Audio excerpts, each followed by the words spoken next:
जिलास्तरीय क्रीड़ा महोत्सव तालबणिया बिजू पट्टनायक इंडोर स्टेडियम रे अनुष्ठित हो जाइछि। विभिन्न शिशु जत्न अनुष्ठान 98 प्रतियोगी सेथरे अंशग्रहण करथिले। अतिरिक्त जिलापाल प्रदीप साहू मुख्य अतिथि भाव जोगदे कार्यक्रम उद्घाटन करथिले।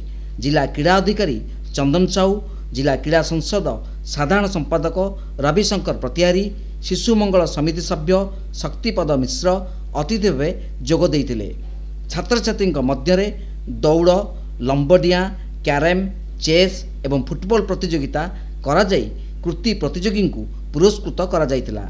जिला शिशु सुरक्षा अधिकारी मनोज त्रिपाठी कार्यक्रम परिचालना करथिले। फुटबॉल प्रतियोगिता बालिका वर्ग में उत्कल बालाश्रम चंपियन एवं नीलाचल सेवा प्रतिष्ठान रनर्स अप होइतिला। बालक वर्ग में नीलाचल सेवा प्रतिष्ठान चंपियन होइतिबा बेले उत्कल बालाश्रम रनर्स अप होइतिला।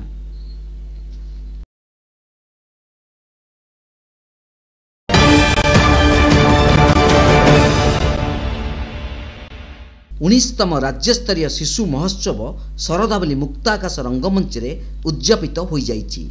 ओडिशा पर्यटन उन्नयन निगम अध्यक्ष लेलिन महांती, अतिरिक्त जिलापाल प्रदीप साहू और कैलाश चंद्र नायक, ओडिशा उठा जलसेचन निगम अध्यक्ष अमरेश पत्री अतिथि भाव जोग देइतिले। प्रस्तुति कमिटी सभापति सदाशिव मिश्र उत्सव रे अध्यक्षता करथिले। संपादक शंखमित्र सिंघारी कार्यक्रम परिचालना करथिले। ओडिशा मो परिवार जिला संयोजक सुभाषिष खुंटिया धन्यवाद अर्पण करथिले। गुरु विनायक मिश्र एवं शिशु कंठशिल्पी निराली प्रधान्य दल को सम्मानित करा जायतिला। अभिनंदनिका संपादक श्यामप्रकाश सेनापति एवं आवाहक प्रशांत कुमार पट्टनायक कार्यक्रम संयोजना करथिले। राज्यर विभिन्न अंचल आसीथिबा शिशु शिल्पी द्वारा संगीत, नृत्य और वाद्य परिवेषण करा जायतिला। सुकांत पंडा, सुधांशु भूषण रथ, प्रभाकर साहू, जितेंद्र मिश्र, सोनाली मधुस्मिता, स्निग्धा भट्टाचार्य कार्यक्रम परिचालना करथिले।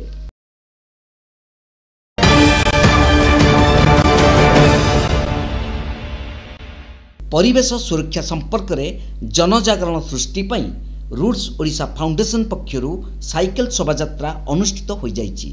टूर दि कलिंग नामक यह कार्यक्रम को सोमवार अतिरिक्त जिलापाल प्रदीप कुमार साहू ब्लू फ्लैग बेलाभूमि में उद्घाटन करछंती। नियमित साइकेल चालना द्वारा शरीर सुस्थ रहिबा सह पेट्रोल एवं डीजेल संरक्षण हो पारिबो बोली से कहिसंती। अनुष्ठान प्रतिष्ठाता सुधीर कुमार दास कार्यक्रम संपर्क में सूचना देइतिले। 20 जणिया साइकेल चालक दल रविवार भुवनेश्वर बाहरी पुरी रे पहुंचीतिले। सोमवार सेमाने पुरीरू सातपड़ा दे कोरापुट अभिमुखे यात्रा करिसंती। फुलुबाणी, नयागढ़ एवं खोर्धा जिला दे आगामी 23 तारिख दिन सेमाने भुवनेश्वर प्रत्यावर्तन करिवे। परिवेश सुरक्षा सह तापमात्रा नियंत्रण एवं औषध अपव्यवहार रोकिबा पई सेमाने लोकंकु सचेतन कराइबे।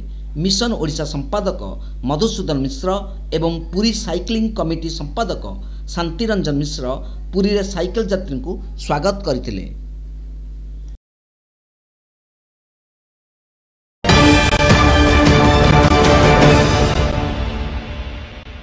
वकिल मानक विभिन्न दाबी नहीं राज्य संघ डाकरारे पुरी वकिल संघ पक्षरु सत्याग्रह अनुष्ठित हो जाइछि। जिला कोर्ट कार्यालय और उपजिलापाल कार्यालय सम्मुख में शह शह वकिल सत्याग्रह रे बसिथिले। आईनजीवी मौलिक अधिकार सुरक्षा, आईनजीवी परिषद वकिल मारणा नीति बंद करने और आईनजीवी मानक सम्मान और स्वाभिमान सुरक्षा पाई यह सत्याग्रह अनुष्ठित होइतिला। एही सत्याग्रह रे पुरी बार एसोसिएशन सभापति जयराम बस्तिया, संपादक विभूति शंकर त्रिपाठी, पूर्वतन सभापति प्रेमानंद महापात्र, पूर्वतन संपादक शारदा प्रसाद सामल, शरत रायगुर, विश्वजीत सेनापति, भागवत पट्टनायक, विभूदत्त पट्टनायक, भागीरथी स्वाई, रामचंद्र महापात्र, सुरेश महापात्र, बैद्यनाथ पाणी, देवदत्त पट्टनायक, अनिल कुमार साहू, बार एसोसिएशन निर्वाचित प्रतिनिधिगण और सदस्य माने जोग देइतिले। शांतिपूर्ण भावे सत्याग्रह करा जाइतिबा साधारण संपादक श्री त्रिपाठी सूचना दैछंती।